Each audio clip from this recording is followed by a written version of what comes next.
The NSA is likely hacking back Russia's cyber squads. U.S. Government hackers at the National Security Agency are likely targeting Russian government-linked hacking teams to see once and for all if they're responsible for the massive breach at the Democratic National Committee, according to 3 former senior intelligence officials. It's a job that the current head of the NSA's elite hacking unit said they've been called on to do many times before.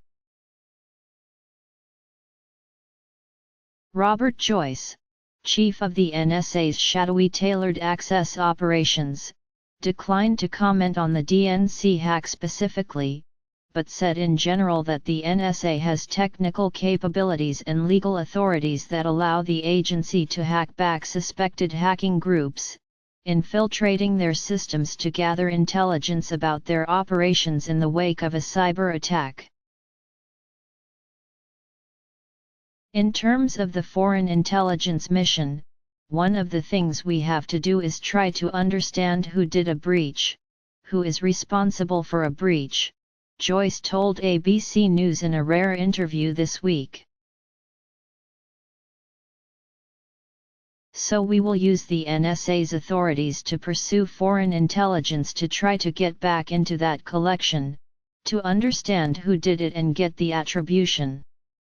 That's hard work, but that's one of the responsibilities we have. Predators exploiting personal info in DNC hack beyond a reasonable doubt. Russians hacked DNC.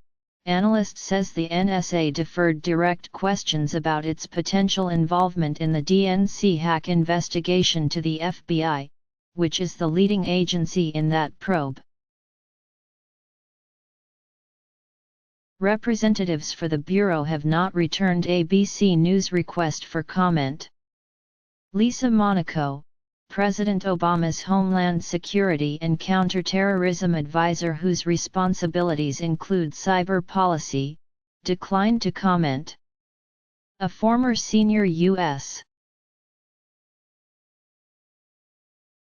official said it was a fair bet the NSA was using its hackers' technical prowess to infiltrate 2 Russian hacking teams that the cybersecurity firm Crowdstrike alleged broke into the DNC's system and were linked to 2 separate Russian intelligence agencies, as first reported by The Washington Post.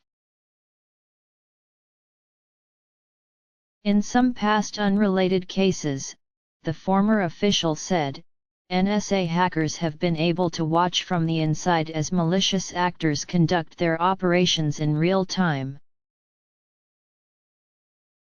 Rajesh, former general counsel at the NSA, said that if the NSA is targeting the Russian groups, it could be doing it under its normal foreign intelligence authorities, as the Russian government is clearly a valid intelligence target. Or the NSA could be working under the FBI's investigative authority and hacking the suspects' systems as part of technical support for investigators, said Day, now head of the cybersecurity practice at the law firm Mayer Brown. In the aftermath of an attack, a CIA official said that if there is an overseas component, the NSA would be involved along with the CIA's own newly formed Directorate of Digital Innovation. The 2 agencies would work, potentially along with others in government, to sniff out suspects' digital dust.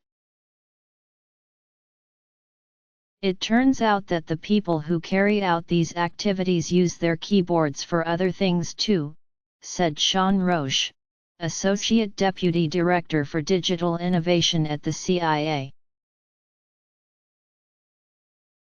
Any attribution investigations, Roche said, would also include offline information, the product of old-fashioned, on-the-street intelligence gathering.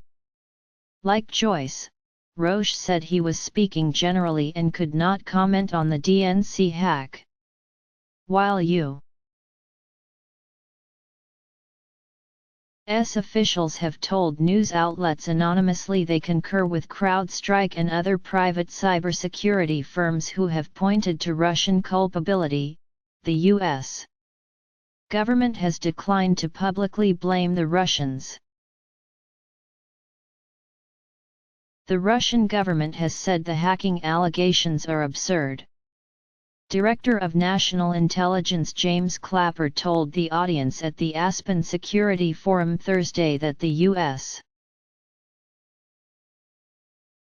intelligence community was not quite ready to make a call on attribution, though he said there were just a few usual suspects out there. The next day, CIA Director John Brennan said that attribution is to be determined, and a lot of people were jumping to conclusions.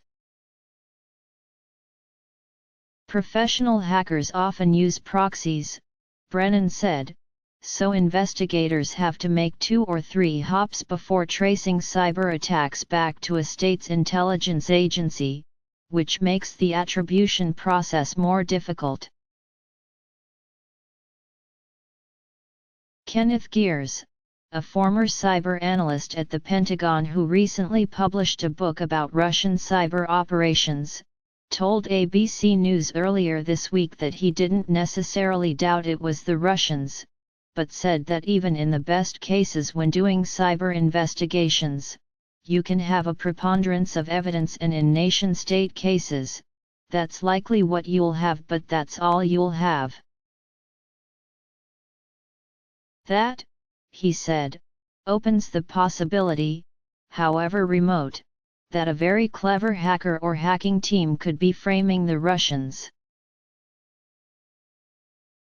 Michael Buratowski, the Senior Vice President of Cybersecurity Services at Fidelis Cybersecurity, which studied some of the malicious code, said the evidence pointing to the Russians was so convincing, it would have had to have been a very elaborate scheme for it really to have been anyone else. The NSA's Joyce said that in general it's very difficult to properly frame someone for a complex attack, since too many details have to be exactly right, requiring a tremendous amount of expertise and precision. But Joyce said that before the U.S. government pins blame on anyone for a cyber attack publicly, the evidence has to pass an extremely high bar. So when they do come forward, he said, perhaps based on the results of attribution techniques that have not been publicly described, you should bank on it. Click here to go to the ABC News Investigative Unit homepage.